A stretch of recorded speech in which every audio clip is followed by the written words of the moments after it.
Europe 1. A tout de suite Pascal. Bonjour Emmanuel Ducrot. Bonjour Dimitri et bonjour à tous. On parle, Emmanuel, avec vous ce matin de McDonald's qui vend des hamburgers et des frites, très bien. Mais McDo est aussi devenu, et ça là c'est plutôt étonnant, un acteur majeur de la littérature jeunesse. Il y a 10 ans, McDonald's a commencé à distribuer des livres comme petit bonus dans ses Happy Meal, les menus pour les enfants.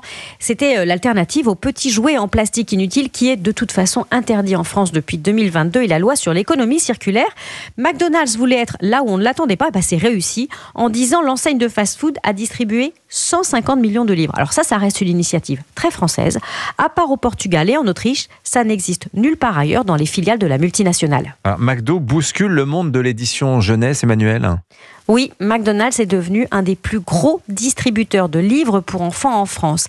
Un livre sur 5 distribué sur ce segment l'est par McDo. L'an passé, il a écoulé 25 millions de livres jeunesse. Alors il faut comparer ce chiffre aux ventes cumulées sur ce segment d'Amazon, de la Fnac, de Leclerc et de Cultura, environ 80 millions à eux 4. Le coup de génie de McDonald's, c'est de faire de vrais livres en partenariat avec Hachette. Il fait signer de vrais auteurs qui ont du succès chez les adultes. Marc Lévy, Alexandre Jardin, Éric-Emmanuel Schmitt, Agnès Martin-Lugan, ils en ont chacun plusieurs à leur actif. Le chanteur Aldebert aussi. Et puis McDo fait travailler des vrais illustrateurs. McDo a une force de frappe énorme. Cet été, il va publier une collection de 6 livres-jeux et des escape books tirés, tenez-vous bien, à chacun 1 million d'exemplaires. Et ça a même créé une économie parallèle. McDo ne vend pas ses livres, ils sont donnés, mais un marché de la seconde main a émergé qui a surpris jusqu'à l'enseigne. La collection complète, qui compte un peu plus de 200 livres, se négocie 150 € sur les sites de revente en ligne. Et les libraires, qu'est-ce qu'ils en pensent ?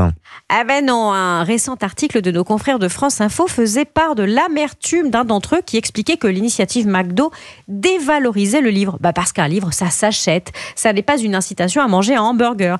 Ce qui est quand même une vision très étroite, très élitiste de ce qu'est la culture et de ce qu'est la lecture. Déjà, la culture gratuite, c'est une idée française qui est promise par les bibliothèques municipales. Et puis McDo réussit là où les canaux traditionnels échoue. Forcément, ça énerve. Mais à un moment où la lecture chez les jeunes ne cesse de baisser, on pourrait quand même se féliciter que les livres arrivent dans les mains de gosses qui, sans ça, n'y toucheraient pas. Et tant pis, si le moyen est étrange, il n'y a pas de bonne ou de mauvaise façon de lire. Mais rappelons-nous que les libraires se trompent souvent de combat, en demandant par exemple la taxation des livres d'occasion. Alors il y a 10 ans, 5% des enfants choisissaient le livre dans le Happy Meal. Aujourd'hui, c'est un tiers de futurs clients pour les libraires. Ils devraient se réjouir. Signature Europe 1, Emmanuel Ducrot. Merci Emmanuel. À 9h30 sur Europe 1, Thomas Hill.